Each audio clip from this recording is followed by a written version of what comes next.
Bienvenue à notre chaîne où tu découvriras la clé du succès et de la prospérité selon la parole de Dieu. Tu seras ravi d'apprendre que tu as déjà accès à une vie abondante, une vie de plénitude, comme Jésus nous promet dans le livre de Jean chapitre 10, verset 10. Le voleur ne vient que pour dérober, égorger et détruire. Mais moi, je suis venu afin que les humains aient la vie et qu'elle soit dans l'abondance. Jésus continue également en nous donnant la clé de la vie abondante. Dans Matthieu chapitre 6, verset 33. Mais d'abord et surtout, cherchez, visez, luttez pour son royaume et sa justice, sa manière de faire et d'être juste, l'attitude et le caractère de Dieu. Et toutes ces choses vous seront également données. En effet, j'ai découvert que vivre une vie abondante et prospère consiste d'abord à connaître le Créateur, à devenir comme lui, en caractère, car être à son image comme il nous a créés te permettra de réaliser que toute sa création dont tu désires est déjà à ta disposition et a toujours été à ta disposition depuis ta création. Je suis Sinclair Sima, je vis une vie bénie et toi aussi tu peux. Aujourd'hui, je continue avec la série Les habitudes à implémenter cette année pour faire de 2025 ta meilleure année. Le premier enseignement était il y a 2 semaines, intitulé Comment vivre avec intention et engagement, où j'ai démontré qu'il n'y a pas de succès sans engagement. Nous devons donc nous engager à vivre avec intention pour mener une vie réussie. Le deuxième enseignement qui était la semaine passée était la Bible, ton testament, où je rappelais que nous avons 2 testaments laissés par notre Père à notre disposition, dans lesquels se trouve un immense trésor. Nous devons juste prendre le temps d'ouvrir ce testament et d'en prendre connaissance afin de prospérer dans toutes nos entreprises. Et il nous dit cela dans le testament. Aujourd'hui, je vais parler du journal comme ta référence, en vous démontrant que le journal est un outil important pour votre transformation.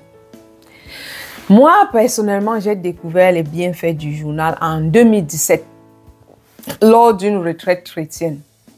Pendant cette retraite, une conférence portait sur l'habitude de tenir un journal personnel. Et à cette époque, comme beaucoup d'entre vous, j'étais encore au début de mon parcours de transformation. J'ai trouvé cette conférence très intéressante lorsque l'intervenante a partagé les bienfaits de cette pratique, notamment tenir un journal t'aidera à exprimer tes pensées et émotions, clarifier tes idées et objectifs, gérer le stress et l'anxiété, suivre tes progrès et ton évolution personnelle, développer la gratitude et la pleine conscience. C'était vraiment intéressant et cela a tiré mon attention à vouloir implémenter cette habitude dans ma vie. J'ai trouvé cela vraiment intéressant et j'ai alors décidé d'adopter cette habitude et j'ai commencé à tenir un journal dès ce moment. Au début, sans vous mentir, ce n'était pas facile d'écrire chaque jour dans mon journal. J'écrivais de façon sporadique, mais plus j'écrivais et je voyais les effets positifs dans ma vie, plus j'ai pris plaisir à le faire. J'ai commencé par la gratitude. Donc chaque matin à l'époque, ma vie était lamentable et pitoyable. Je ne voyais rien de positif dans ma vie. Je me plaignais constamment. Cependant, en suivant une enseignante sur YouTube, j'ai commencé à être reconnaissante envers le Seigneur pour les choses les plus simples, comme celles qu'auparavant je tenais pour acquises. J'ai juste commencé à écrire dans mon journal: merci Seigneur pour m'avoir réveillé ce matin. Merci d'avoir renouvelé ton souffle de vie en moi. Merci de m'avoir donné un toit. Et au fur et à mesure que je faisais cela, mon horizon s'élargissait. Et je trouvais de plus en plus de choses à être reconnaissante et à écrire dans mon journal. Mon parcours avec le Seigneur qui a commencé en 2017 a été grandement enrichi par mon journal. Il m'a permis de capturer mes moments avec le Seigneur, d'écrire ce qu'il me disait et de noter ce que j'imaginais être des visions. Car à cette époque, je ne savais pas encore comment discerner la voix de Dieu ou entendre même la voix de Dieu. Mon journal m'a également aidé à discerner sa voix. Donc, quand j'avais des rêves pertinents ou des pensées importantes, je les écrivais tout simplement dans mon journal. Et plus tard, le Seigneur me donnait plus de confirmation. Avant, j'étais une personne pleine d'anxiété. Mais mon journal m'a aidé à écrire tout ce qui me contrariait et m'inquiétait. Cela m'a permis de me vider totalement dans mon journal et de retrouver plus de joie et de paix dans ma vie. Les bienfaits de tenir un journal dans ma vie sont tellement énormes que je ne pourrais pas tous les élaborer ici. Mais je peux vous dire que cela a eu un grand impact sur ma transformation et mon parcours. Car cette année même, en 2017, si tu n'as pas encore, cette année 2025, si tu n'as pas encore cultivé l'habitude de tenir un journal, je t'invite vraiment à le faire. Et tu feras le témoignage de l'impact positif que cela a eu dans ta vie en fin d'année. Car tenir un journal est une pratique que le Seigneur recommande lui-même dans sa parole. Si nous ouvrons notre Bible, je vous invite à ouvrir la Bible dans Jérémie chapitre 30 verset 2. Nous trouverons ceci.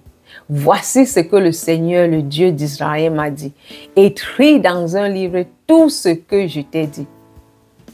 Donc dans ce verset, le Seigneur recommande à Jérémie d'écrire tout ce qu'il lui dit dans un livre. C'est une pratique importante et c'est ce que je mets en œuvre dans ma propre vie. Quand je prends du temps chaque jour pour lire ma Bible, sois accompagné de ton journal, car c'est ce que je fais. Prends ton journal quand tu lis la Bible. En lisant, le Seigneur te donnera des instructions, des révélations. Et il est essentiel de les écrire immédiatement dans ton journal. Ne dis jamais, j'ai une bonne mémoire, je vais me rappeler. Je te garantis que tu oublieras. Ne laisse jamais ton cerveau fonctionner comme un ordinateur, mais utilise ton journal plutôt pour écrire tout ce que tu reçois lorsque tu es en communion avec le Seigneur. Prends le temps d'acheter un journal comme celui-ci où tu enregistres tout ce que tu entends quand ton Père te dit. Si nous continuons dans Apocalypse chapitre 14 verset 13, nous lisons: j'entends une voix qui vient du ciel. Elle me dit: écris ceci. Les personnes qui meurent en restant fidèles au Seigneur sont heureuses. Dès maintenant, l'Esprit Saint dit oui. Elles vont se reposer de leur peine, mais elles seront récompensées pour ce qu'elles ont fait. Donc, ton journal t'aidera à écrire les prophéties que le Seigneur te dit. Comme dans ce verset, c'était une prophétie que tu reçois du Seigneur, afin que tu puisses plus tard vérifier si ces prophéties se sont accomplies ou pas. Dans ce passage d'Apocalypse, nous voyons que le Seigneur donne à l'apôtre Jean une prophétie du futur et lui demande d'écrire cela dans le journal afin que lorsqu'elle s'accomplira, il saura que la volonté de Dieu a été réalisée. J'ai eu une expérience similaire moi-même récemment. J'ai partagé sur cette chaîne que je suis en 2e année au collège biblique et que nous allons en voyage missionnaire en février au Zimbabwe. Hier, notre directeur a partagé avec nous que nous irons dans des hôpitaux au Zimbabwe pour prier pour les malades afin qu'ils reçoivent la guérison. C'est là où le Saint-Esprit m'a rappelé, en fait, quand j'étais en première année. Un jour, pendant la louange au collège, le Seigneur m'a donné une vision où je me retrouvais en Afrique dans un hôpital, priant pour les malades. Et ils recevaient la guérison. Et je les voyais sortir de l'hôpital étant guéris. J'ai partagé en ce moment, l'année passée, cette vision avec une camarade au collège. Et quand je suis rentrée chez moi, j'ai aussi noté cela dans mon journal. Et j'avais complètement oublié cette vision jusqu'à lorsqu'on nous a annoncé hier que nous allions faire ce que nous allons faire pendant notre mission au Zimbabwe. C'est alors que le Saint-Esprit m'a rappelé cette vision qu'il m'avait donnée il y a 1 an. Cela m'a confirmé que c'était une vision du futur. Mon directeur, en ce moment, l'année passée, ne savait même pas encore où nous devions aller en mission.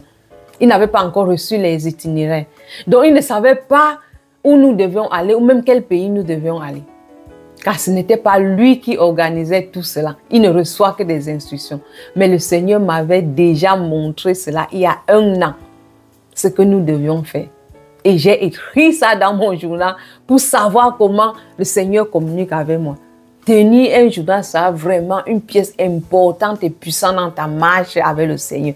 Donc, je vous conseille de vous procurer un journal. Un autre passage dans la Bible qui souligne l'importance de tenir un journal, et ceci est mon passage favori. C'est dans Habakkuk 2, verset 2. Le Seigneur m'a répondu, écris ce que je vais te révéler. Écris-le clairement sur des tablettes pour qu'on puisse le lire facilement. Ici, dans ce verset, le Seigneur recommande d'écrire ce qu'il nous révèle clairement sur des tablettes. À l'époque, on écrivait sur des tablettes en pierre. Mais aujourd'hui, les tablettes en pierre, c'est notre journal. C'est un journal dans lequel écrire. Dans notre marche avec le Seigneur, il nous parlera, nous donnera des visions, des instructions, des objectifs. Nous devons toujours prendre la peine et le temps de les écrire clairement dans notre journal, afin que nous ou ceux qui nous aideront à accomplir cette vision puissent lire les instructions sans ambiguïté et avancer vers les objectifs que le Seigneur a donnés.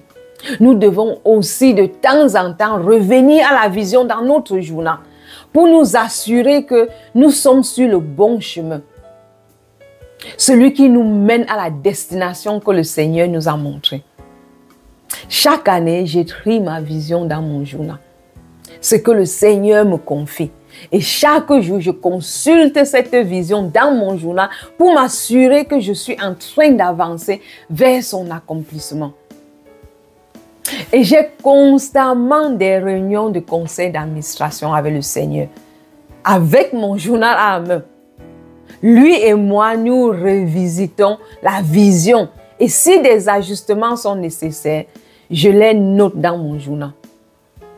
Mon journal est ma référence. C'est ma carte de vie. Et c'est mon testament de ma marche avec le Seigneur. Car dedans, j'écris ses actes de bonté envers moi, pour ne jamais oublier. Et ça devient ma force lorsque je traverse des périodes de turbulence dans ma vie. Je rentre dans mon journal pour me fortifier. Car quand je lis ce que le Seigneur a accompli dans ma vie hier, ça me donne la force d'avancer dans ce que je fais face aujourd'hui.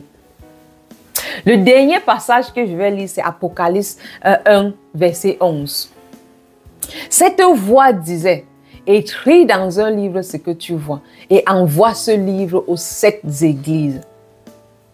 Le Seigneur nous montre des choses et nous devons être prêts à les écrire dans nos journaux pour le garder. T'est-il déjà arrivé qu'on te confie un message, mais quand tu arrives auprès de la personne, tu as oublié une partie du message ou tu ne te rappelles même pas le contenu total qu'on t'a demandé de transmettre? Mais si tu avais pris le temps de l'écrire, cela aurait évité cette confusion. Pendant que tu grandis dans ta relation avec le Seigneur et que tu apprends à discerner sa voix, il t'utilisera pour transmettre son message aux autres. Il est donc très important que tu puisses écrire ce message quelque part pour pouvoir le communiquer dans l'intégralité. Donc, cultive l'habitude de tenir un journal chaque jour. Ça t'aidera à grandir, à devenir un excellent messager pour le Seigneur. Vraiment, le journal, c'est important. En conclusion, personnellement, tenir un journal a été ce qui m'a fait le plus de grandes différences dans ma vie. Grâce à mon journal, je peux retracer mon parcours avec le Seigneur. Je compare où j'étais hier et où je suis aujourd'hui. Je vois ma croissance et je rends grâce au Seigneur, ayant une preuve tangible de sa bonté dans ma vie, car tout est dans mon journal. Mon journal est mon meilleur compagnon de vie, où j'écris tout. C'est un lieu où je converse avec le Seigneur par écrit. Je partage avec lui mes inquiétudes, mes soucis, mais aussi mes joies et mes réussites. Je sais qu'il lit mon journal, car parfois j'écris mes doléances dans mon journal et je vois ces choses se réaliser.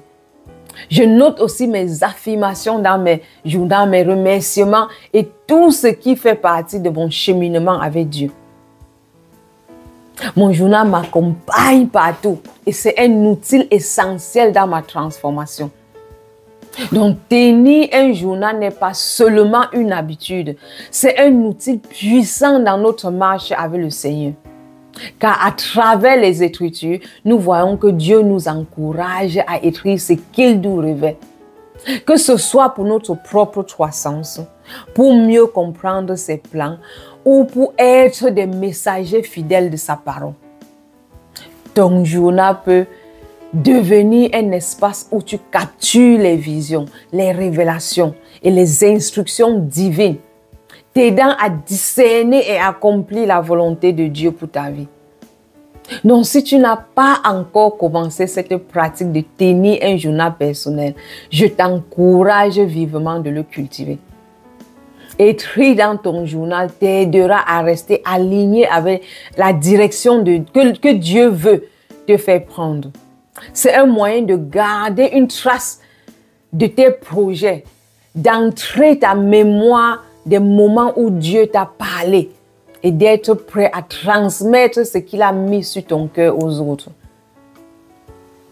J'espère que cet enseignement t'encouragera à cultiver l'habitude de tenir un journal personnel. Que ton journal devienne une référence, une carte de vie, un témoignage vivant de la fidélité et de la bonté de Dieu dans ta vie et sur ton parcours.